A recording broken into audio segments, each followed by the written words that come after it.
ಕ್ರಿಸ್ತ ಯೇಸುವಿನ ನಾಮದಲ್ಲಿ ನಿಮಗೆ ಈ ಬೆಳಗಿನ ಜಾವದಲ್ಲಿ ವಂದನೆ ಹೇಳುವಂತನಾಗಿದ್ದೇನೆ. ಈ ಚಿಕ್ಕ ಸಂದೇಶ ಹೇಳುವುದಕ್ಕೆ ಭಾಳ ಸಂತೋಷವನ್ನಾಗಿದ್ದೇನೆ.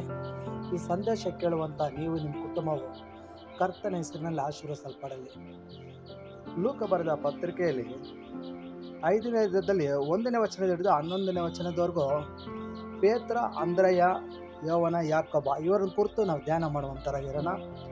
ದೇವರಿಗೆ ಸ್ತೋತ್ರವಾಗಲಿ. ಲೂಕ 5ನೇ ಅಧ್ಯಾಯದಲ್ಲಿ 4ನೇ ವಚನ ಈ ರೀತಿಯಾಗಿ ಬರೆಯಲ್ಪಟ್ಟಿದೆ. ಮಾತಾಡುವುದನ್ನು ಮುಗಿಸಿದ ಮೇಲೆ ಸಿಮೋನನಿಗೆ ಆಳವಾದ ಸ್ಥಳಕ್ಕೆ ದೋಣಿಯನ್ನು ನಡೆಸಿ ಮೀನಿನ ಬೇಟೆಗಾಗಿ ನಿಮ್ಮ ಬಲೆಗಳನ್ನು ಹಾಕಿರಿ ಎಂದು ಹೇಳಿದನು. ಅದಕ್ಕೆ ಸಿಮೋನನ, ಗುರುವೇ, ನಾವು ರಾತ್ರಿಯೆಲ್ಲ ಪ್ರಯಾಸಪಟ್ಟರು, ಏನು ಸಿಗಲಿಲ್ಲ. ಆದರೆ ನಿನ್ನ ಮಾತಿನ ಮೇಲೆ ಬಲೆಗಳನ್ನು ಹಾಕುತ್ತೇವೆ. ಹಂಗನ್ನು ಹಾಕಿದ ಕೂಡಲೇ ಆ ಮೀನುಗಳು ರಾಶಿಗೆ ಸಿಕ್ಕಿಕೊಂಡು ಅವರ ಬಲೆಗಳು ಹರಿದು ಹೋಗುತ್ತಿದ್ದವು. ಆಗ ಅವರು ಮತ್ತೊಂದು ಧ್ವನಿಯಲ್ಲಿದ್ದ ತಮ್ಮ ಪಾಲುಗಾರರನ್ನು, ನೀವು ಬಂದು ನಮಗೆ ನೆರವಾಗಬೇಕೆಂದು ಸನ್ನೆ ಮಾಡಿದರು. ದೇವರಿಗೆ ಸ್ತೋತ್ರವಾಗಲಿ. ಪೇತ್ರ ಬಂದು ದೋಣಿಯಲ್ಲಿ ರಾತ್ರಿಯೆಲ್ಲ ಕಷ್ಟಪಟ್ಟು ಆ ಕೆರೆಯಲ್ಲಿ ಸಮುದ್ರದಲ್ಲಿ ಮೀನು ಹಿಡಿಯುವಾಗ ಒಂದೇ ಒಂದು ಮೀನು ಕೂಡ ಸಿಗಲಿಲ್ಲ. ರಾತ್ರಿಯೆಲ್ಲ ಪ್ರಯಾಸ ಪಟ್ಟು. ಆದರೆ ಯೇಸು ಕ್ರಿಸ್ತರು ಬೆಳಗಿನ ಜಾವದಲ್ಲಿ ಆ ಜನರಿಗೆ ಸಂದೇಶ ಸಾರಲಿಕ್ಕೆ ಬರುವಾಗ ನೂಕಲಾಗಿ ಬರುವಂಥ ಸಂದರ್ಭದಲ್ಲಿ ಪೇತ್ರ ಹತ್ರ ಯೇಸು ಕ್ರಿಸ್ತರು ಕೇಳ್ತಾರೆ, ನಿನ್ನ ದೋಣಿಯಲ್ಲಿ ಸ್ವಲ್ಪ ಸ್ಥಳ ಕೊಡಂತ ಹೇಳ್ಬಿಟ್ಟು.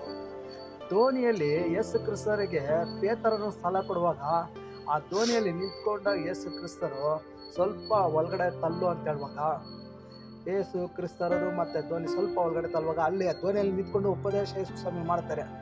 ಉಪದೇಶ ಮುಗಿದಿದ್ದ ಕೂಡಲೇ ಪೇತರ ಸಂಗಡ ಸಂಭಾಷಣೆ ಮಾಡೋಕ್ಕೆ ಯೇಸು ಕ್ರಿಸ್ತರ ಪ್ರಾರಂಭ ಮಾಡ್ತಾರೆ. ಪೇತರನೇ, ನೀನು ಬಲಗಡೆಯಲ್ಲಿ ಬಲೆ ಹಾಕು ಅಂತ ಹೇಳುವಾಗ ಪೇತರನು ಯೇಸು ಕ್ರಿಸ್ತರ ಬಲೆಯಲ್ಲಿ ಒಂದು ಮಾತು ಹೇಳ್ತಾನೆ, ಗುರುವೇ, ರಾತ್ರಿ ಎಲ್ಲ ನಾವು ಪ್ರಯಾಸ ಪಟ್ಟರು, ಒಂದೇ ಮೀನು ಕೂಡ ಸಿಗಲಿಲ್ಲ, ಒಂದು ಸಿಗಡಿ ಕೂಡ ಸಿಗಲಿಲ್ಲ. ನಿನ್ನ ಮಾತಿನ ಮೇಲೆ ನಾವು ನಂಬಿಕೆ ಇಟ್ಟು ದೇವರಿಗೆ ಸ್ತೋತ್ರವಲ್ಲಿ ಬಲೆಗಳು ಹಾಕ್ತೇವೆ. ಬಲೆ ಹಾಕಿದ ಕೂಡಲೇ ರಾತ್ರಿ ಎಲ್ಲ ಪ್ರಯಾಸ ಪಟ್ಟರು, ಒಂದು ಮೀನು ಸಿಗದೆ ಇರುವಾಗ ಯೇಸುವಿನ ಮಾತಿನ ಮೇಲೆ ನಂಬಿಕೆ ಪೇತರ ಇಡುವಾಗ ಬಲೆ ಹರಿಯುವಷ್ಟು ಮೀನುಗಳು ಸಿಕ್ಕುವಾಗ ತನ್ನ ಸಹೋದರನಾದ ಅಂದ್ರೆಯ, ಯೋವನ, ಯಾಕೋಬ ಎಲ್ಲರನ್ನೂ ಸನ್ನೆ ಮಾಡಿ ಕರಿತಾನೆ, ಬನ್ರಿ ಅಂತ ಹೇಳ್ಬಿಟ್ಟು. ಹಾಗಾದ್ರೆ ಆ ದೋಣಿಗಳೆಲ್ಲ ತುಂಬಿ ಹರಿಯುವಷ್ಟು ಮೀನುಗಳು ಸಿಕ್ಕುವಾಗ ಪೇತ್ರ ಪಶ್ಚಾತ್ತಾಪ ಪಡ್ತಾನೆ. ಯಾವ ಲೆವೆಲ್ಗೆ ಪಶ್ಚಾತ್ತಾಪ ಪಡ್ತಾನೆ ಅಂದರೆ, ಯೇಸು ಕ್ರಿಸ್ತರು ಮಾಡಿದಂಥ ಅದ್ಭುತ ಪೇತ್ರ ಹೃದಯನ ಕದಲಿಸುತ್ತೆ. ಹೃದಯವನ್ನು ಕದಲಿಸುವುದು ಮಾತ್ರ ಯೇಸುವಿನ ಮುಂದೆ ಮೊಣಕಾಲು ಹೊರೆ ಅಡ್ಡ ಬಿದ್ದು, ನಾನು ಪಾಪಾತ್ಮನು, ಯೇಸು ನನ್ನನ್ನು ಬಿಟ್ಟು ಹೋಗಂತ ಕೇಳ್ತಾನೆ. ದೇವರಿಗೆ ಸ್ತೋತ್ರವಳಿ.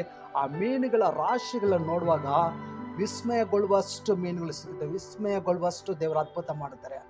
ಅದನ್ನು ನೋಡಿ ಯೇಸು ಕ್ರಿಸ್ತರು ಒಂದು ಮಾತು ಪೇತ್ರರಿಗೆ ಹೇಳ್ತಾರೆ, ನನ್ನನ್ನು ಹಿಂಬಾಲಿಸು, ನಾನು ಮನುಷ್ಯರ ನಿಡಿಯಾಗೆ ಮಾಡುತ್ತೇನೆ ಅಂತ ಹೇಳಿದ ಪದಕ್ಕೆ ಯೋವನ, ಯಾಕೋಬ, ಪೇತ್ರ, ಆತ ತಮ್ಮನ ಅಂದ್ರೆಯ ಎಲ್ಲರೂ ಒಗ್ಗಟ್ಟಾಗಿ ಏನು ಮಾಡ್ತಾರೆ, ತನ್ನ ಬಲೆಗಳನ್ನು ಬಿಟ್ಟು, ತನ್ನ ಕೆಲಸವನ್ನು ಬಿಟ್ಟು, ತನ್ನ ಕುಟುಂಬನ ಬಿಟ್ಟು, ಗ್ರಾಮನ ಬಿಟ್ಟು ಯೇಸು ಕ್ರಿಸ್ತರನ್ನು ಹಿಂಬಾಲಿಸ್ತಾರೆ. ಈ ಸಂದೇಶ ಕೇಳಿದಂಥ ನೀವು ನಿಮ್ಮ ಕುಟುಂಬವು ಕರ್ತನ ಆಶೀರ್ವದಿಸಲಿ. ಒಂದು ಚಿಕ್ಕ ಪ್ರಾರ್ಥನೆ ಮಾಡುವಂತರಾಗಿರೋಣ. ಶುದ್ಧನು ಪರಲೋಕದಲ್ಲಿ ವಾಸವಾಗಿರೋ ಕರ್ತನ ದೇವರ ಸ್ತೋತ್ರ. ಈ ಸಂದೇಶ ಕೇಳಿದ ಪ್ರತಿಯೊಬ್ಬರನ್ನು, ಪ್ರತಿಯೊಂದು ಕುಟುಂಬಗಳನ್ನು ಕರ್ತನ ಆಶೀರ್ವದಿಸು. ಯಾವ ರೀತಿ ಪೇತ್ರ, ಅಂದ್ರೆಯ, ಯೋವನ, ಯಾಕೋಬ ಇವ್ರ ಜೊತೆಲಿ ವಿಸ್ಮಯಗೊಳ್ಳುವಷ್ಟು ಯೇಸು ಕ್ರಿಸ್ತರು ಅದ್ಭುತ ಮಾಡಿದ್ರು, ಈ ಸಂದೇಶ ಕೇಳುವಂಥ ಪ್ರತಿಯೊಂದು ಕುಟುಂಬಗಳಲ್ಲಿ ವಿಸ್ಮಯಗೊಳ್ಳುವಷ್ಟು ಒಂದು ಅದ್ಭುತಗಳು, ಮಹಿಮೆಕಾರಗಳು, ಸೂಚಕಗಳು ಕರ್ತನ ಮಾಡುವಂತನಾಗಬೇಕೆಂದು ಯೇಸುವಿನ ಮೂಲಕವಾಗಿ ಪ್ರಾರ್ಥನೆ. ಒಳ್ಳೆಯ ತಂದೆ.